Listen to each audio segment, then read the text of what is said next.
The Pythagorean philosopher Plato hinted enigmatically that there was a golden key that unified all of the mysteries of the universe.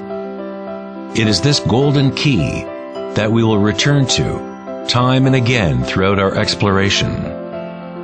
The golden key is the intelligence of the Logos, the source of the primordial Om. One could say that it is the mind of God. With our limited senses, we are observing only the outer manifestation of the hidden mechanics of self-similarity. The source of this divine symmetry is the greatest mystery of our existence. Many of history's monumental thinkers, such as Pythagoras, Kepler, Leonardo da Vinci, Tesla, and Einstein, have come to the threshold of the mystery. Einstein said, "The most beautiful thing we can experience is the mysterious. It is the source of all true art and science. He to whom this emotion is a stranger, who can no longer pause to wonder and stand wrapped in awe, is as good as dead. His eyes are closed."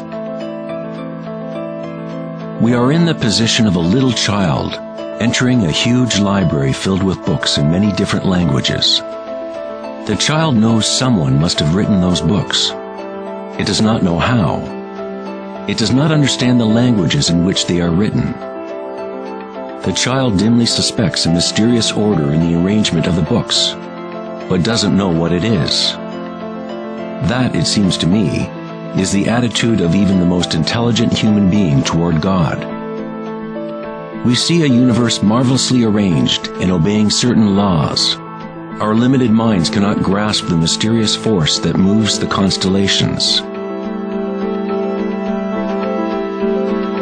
Every scientist who looks deeply into the universe, and every mystic who looks deeply within the self, eventually comes face to face with the same thing: the primordial spiral.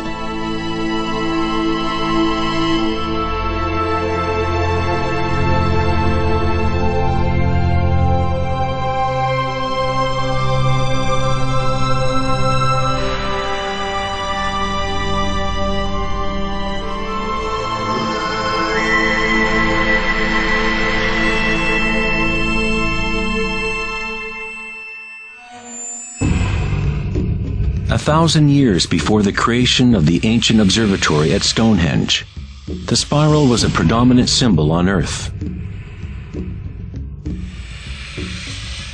Ancient spirals can be found in all parts of the globe.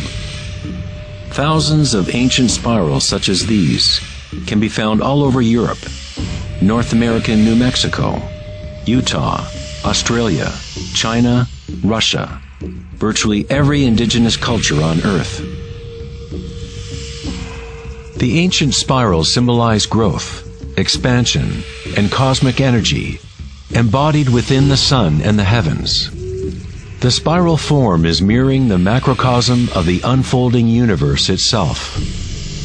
In native traditions, the spiral was the energetic source, the primordial mother. The Neolithic spirals at Newgrange, Ireland date back 5,000 years.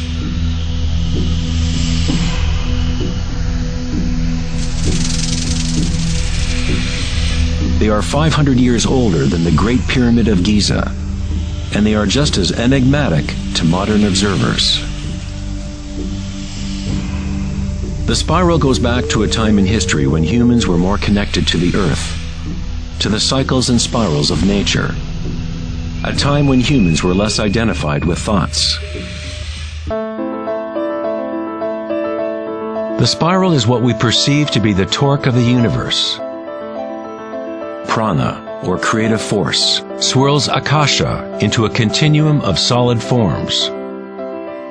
Found at all levels between the macrocosm and the microcosm, from spiral galaxies to weather systems,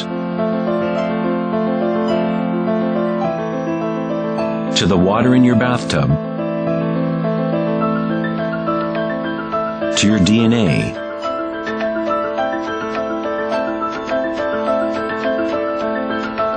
to the direct experience of your own energy.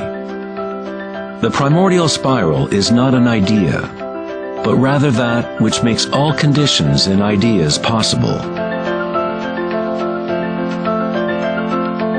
Various types of spirals and helices are found throughout the natural world. Snails, sea coral,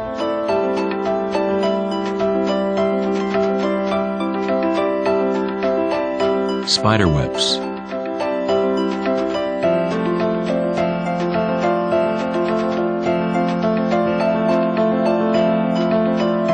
fossils,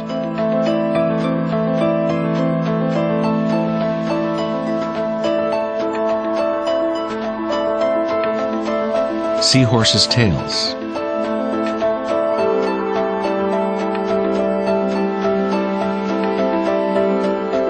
and shells. Many spirals appearing in nature are observable as logarithmic spirals, or growth spirals.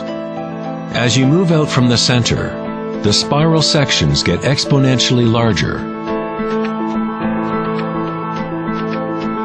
Like Indra's net of jewels, logarithmic spirals are self-similar, or holographic, such that the characteristics of every part are reflected in the whole. 2,400 years ago in ancient Greece, Plato considered continuous geometric proportion to be the most profound cosmic bond. The golden ratio, or divine proportion, was nature's greatest secret. The golden ratio can be expressed as the ratio of A plus B to A is the same as the ratio of A to B. To Plato, the world's soul binds together into one harmonic resonance. The same pentagonal pattern that exists in a starfish or in a slice of okra can be seen in the path of the planet Venus, traced in the night sky over an 8-year period.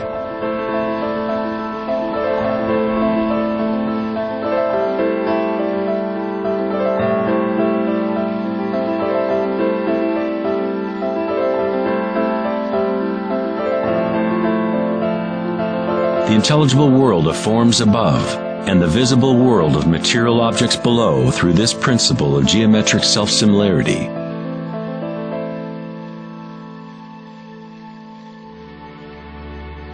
From the self-similar spiral patterns of the Romanesco broccoli to the arms of galaxies, logarithmic spirals are a ubiquitous and archetypal pattern. Our own Milky Way galaxy has several spiral arms which are logarithmic spirals with a pitch of about 12 degrees. The greater the pitch of the spiral, the tighter the turns. When you observe a plant growing in time-lapse video, you witness it dancing with the spiral of life.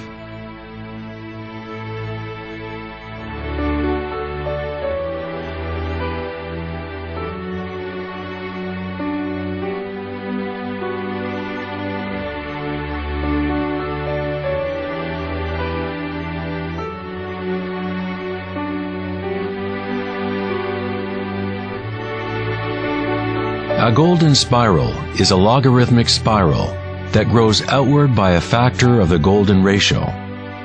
The golden ratio is a special mathematical relationship that pops up over and over in nature.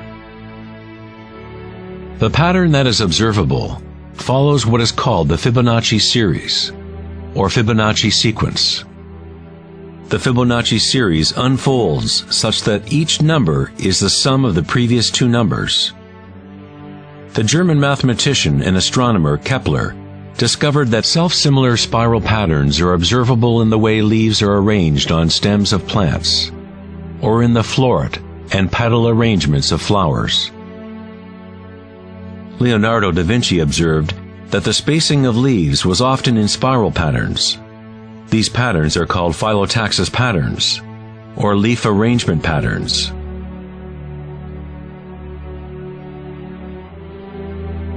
Phyllotaxis arrangements can be seen in self-organizing DNA nucleotides.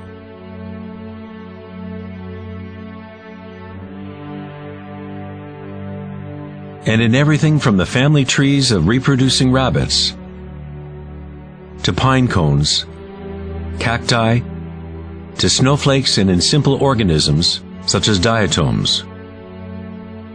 Diatoms are one of the most common types of phytoplankton, single-celled organisms that provide food for countless species throughout the food chain.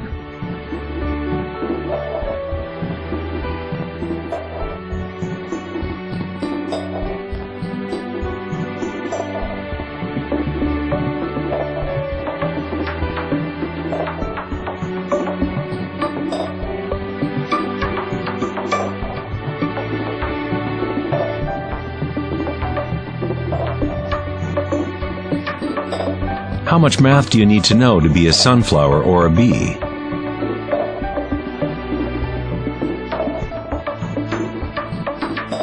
Nature doesn't consult the physics department to grow broccoli.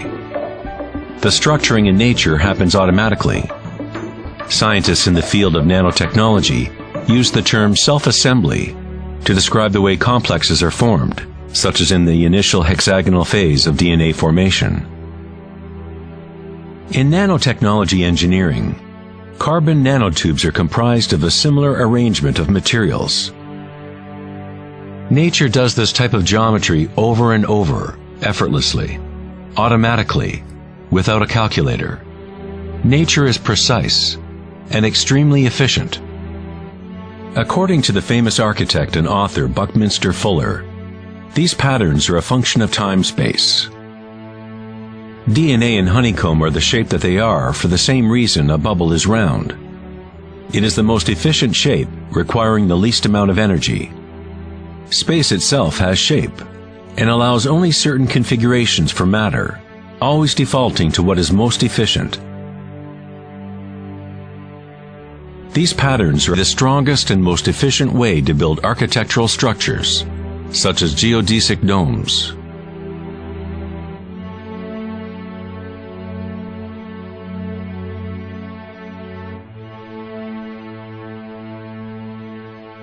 Logarithmic spiral patterns allow plants maximum exposure to insects for pollination,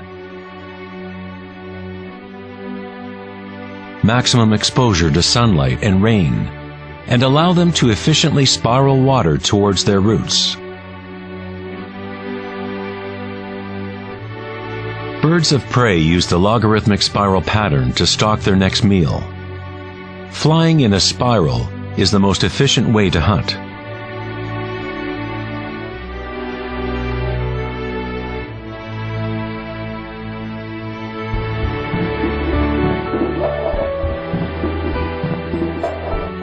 One's ability to see the spiral of life dancing akasha into material form is related to one's ability to see beauty and symmetry in nature. Poet William Blake said, "The vegetative universe opens like a flower from the earth's center, in which is eternity. It expands from stars to the mundane shell, and there it meets eternity again, both within and without."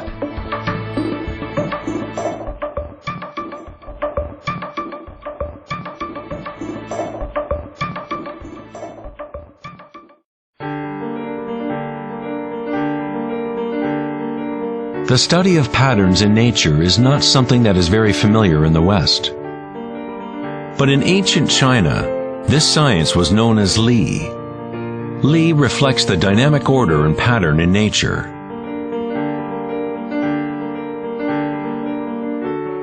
But it is not pattern thought of as something static, frozen, or unchanging, like a mosaic.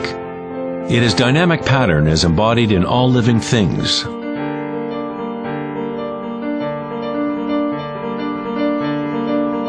The arteries of leaves, the markings of the tortoise and the vein patterns on rocks are all expressions of nature's secret language in art. The labyrinth is one of many Li patterns.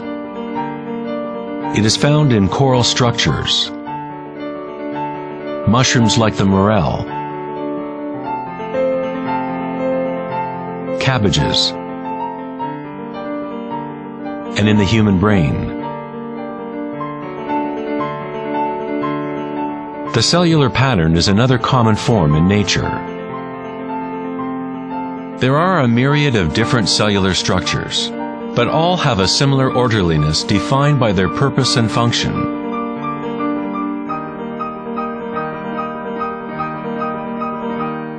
It is easy to be mesmerized with the constant play of forms. But what is most interesting is that certain archetypal forms seem to be woven into the fabric of nature at all. The branching pattern is another Lie pattern, or archetypal pattern, that is observable at all levels and all fractal scales.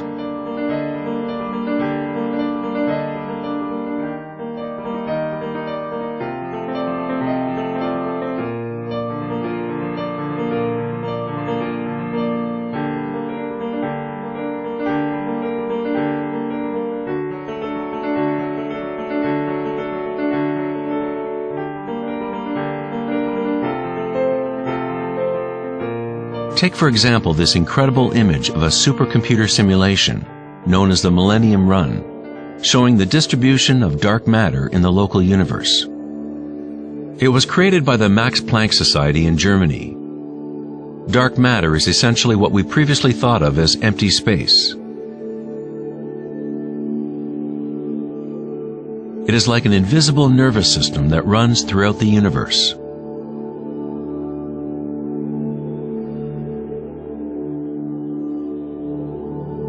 The universe is literally like a giant brain.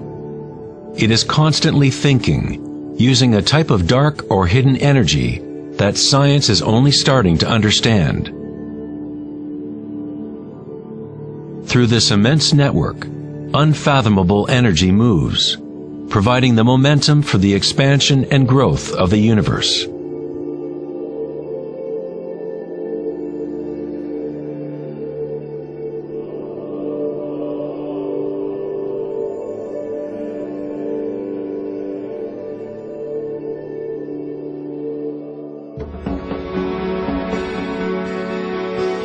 Nature creates branching patterns automatically when we set up the right conditions. Nature is an art-generating machine, or a beauty-creating engine. Here, electricity is being used to grow silver crystal branches. The footage is time-lapsed as they grow over several hours. The crystals form on the aluminum cathode, as ions are electrodeposited from a silver nitrate solution.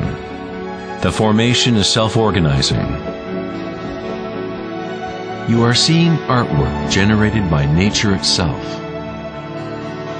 Johann Wolfgang von Goethe said, "Beauty is a manifestation of secret natural laws, which otherwise would have been hidden from us forever."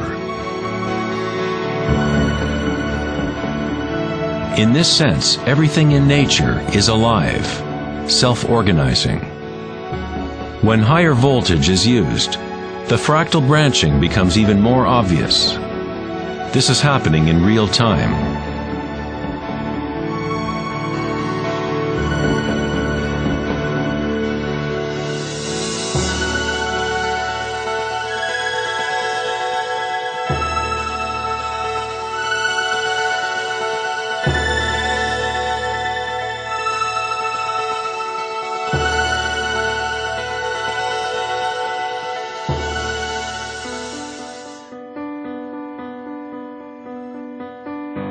In the human body, tree-like structures and patterns are found throughout.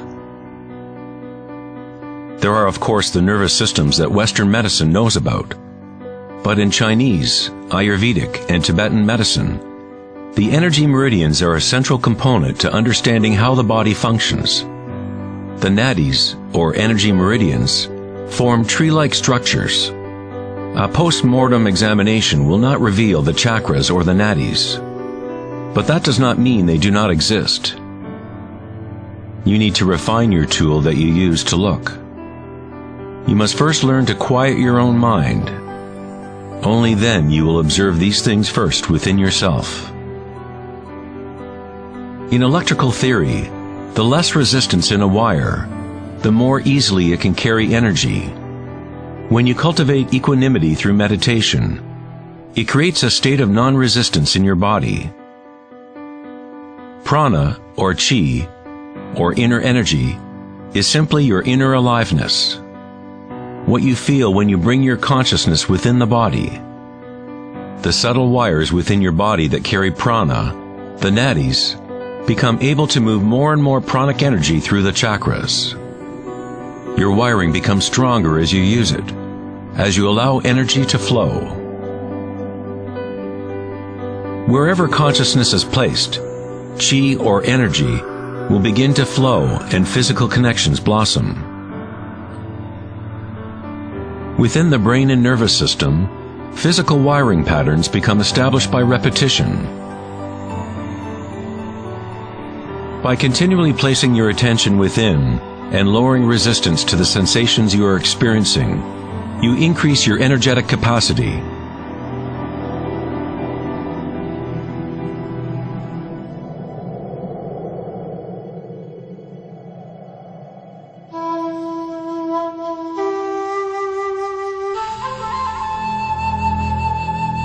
In Taoism, the yin-yang symbol represents the interpenetration of the spiral forces of nature. The yin-yang is not two and not one. The ancient concept of the hara is represented by a yin-yang, or spiral swirl. It is the power center located in the belly below the navel. Hara means literally sea or ocean of energy. In China, the hara is called the lower dantian. In many forms of Asian martial arts, the warrior with strong hara is said to be unstoppable. In the samurai tradition, one form of ritual suicide, or seppuku, was harakiri, was often mispronounced as harikiri. It means to impale one's hara, thereby cutting off one's chi or energy channel. Moving from this center creates the grounded, graceful movement that you see not only in martial arts,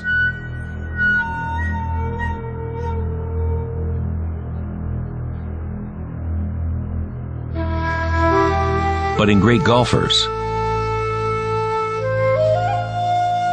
belly dancers,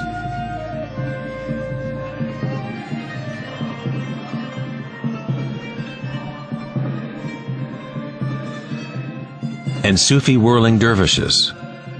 It is the cultivation of single-pointed, disciplined consciousness that is the essence of hara, the stillness in the eye of the hurricane.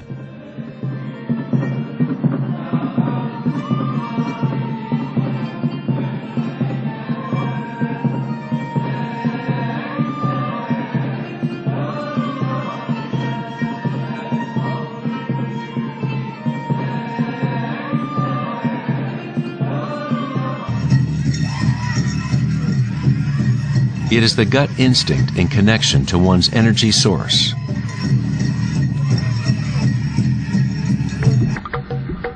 A person with good hara is connected to the earth and to the intuitive wisdom that connects all beings.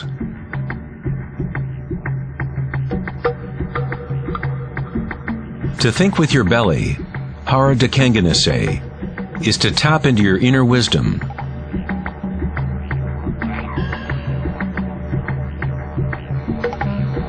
The ancient Australian Aborigines concentrated on the same area, just below the navel, where the cord of the great rainbow serpent lay coiled. Again, a representation of the evolutionary energy in humankind. It is no accident that it is in the hara where new life begins.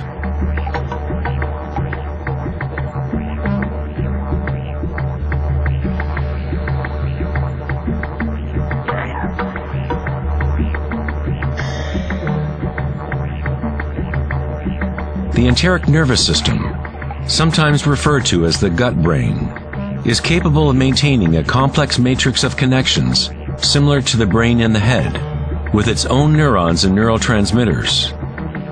It can act autonomously, that is, with its own intelligence. You could say that the gut brain is a fractal version of the head brain, or perhaps the head brain is a fractal version of the gut brain. A healthy bear has strong hara. When a bear knows where to forage for herbs, it follows the movement of qi through its senses, centered in the hara or belly. This is the bear's connection to the dream lodge, the place in native traditions where all knowledge comes from, to the spiral of life.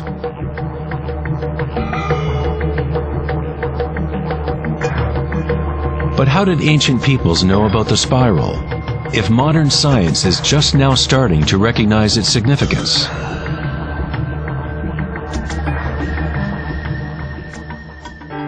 Ask the bees, for they have not forgotten how to love. Bees have a special connection to the source, as part of a symbiotic system, helping beauty and diversity to flourish. They are a bridge between the macrocosm and the microcosm. There is one heart that connects all, a hive mind, if you will.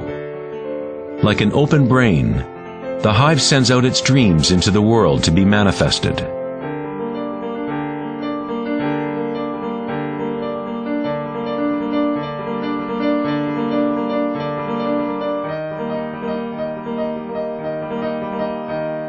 In nature, many creatures know how to act in unison, to move with one spirit, one direction.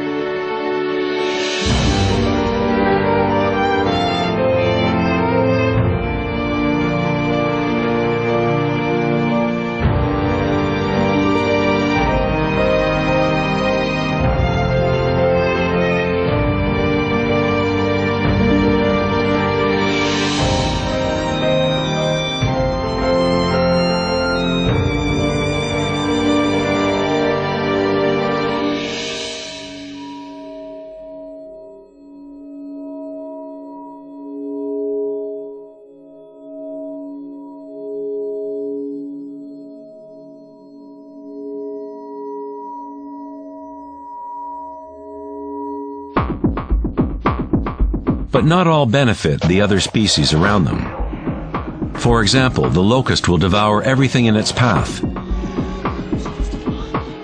A locust has no choice but to act like a locust. It will never make honey or pollinate plants the way a bee does. A locust's behavior is rigid, but a human is unique in that we can act like a bee or we can act like a locust. We are free to change and manipulate the patterns of how we interact with the world. We can exist symbiotically or as a parasite.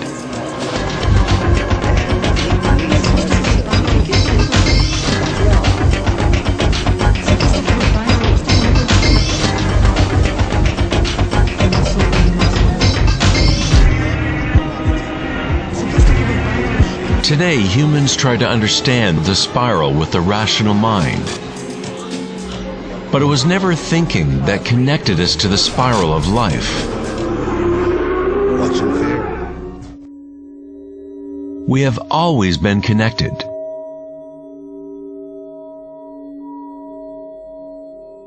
Thinking has been what keeps us in the illusion of separateness, within our own identities. Thinking is the creation of separateness, the experience of limitation. The more we align with thought, the more removed we become from the source. Ancient cultures that were less thought-oriented aligned themselves with the spiral in a more direct and personal way than we do today. In ancient India, Kundalini is a representation of one's inner energy, which moves in snake-like or helix-like pattern up the spine.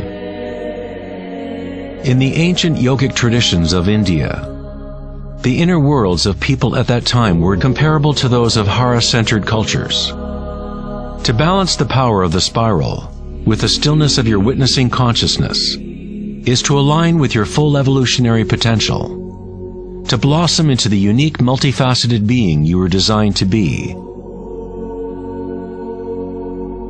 Ida, the feminine or moon channel, is connected to the right brain, and Pingala, the masculine or sun channel, connected to the left brain.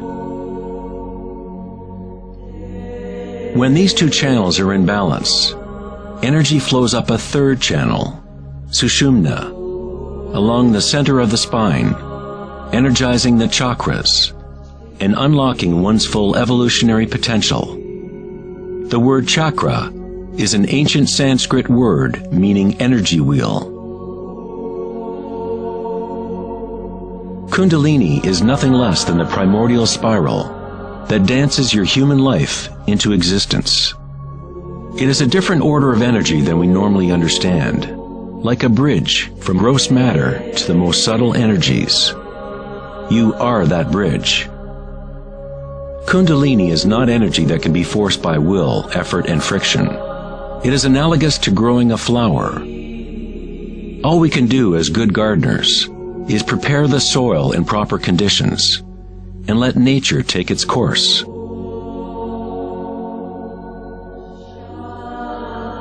If you force a flower to open prematurely, you will destroy it. It grows with its own intelligence, with its own self-organizing direction. The egoic mind, which fixates on the outer world, is what keeps you from experiencing your true inner vibratory nature. When consciousness is turned within, it becomes like the sun's rays, and the lotus within begins to grow. As Kundalini awakens within oneself, one begins to see the signature of the spiral in all things, in all patterns within and without. This spiral is the link between our inner worlds and our outer worlds.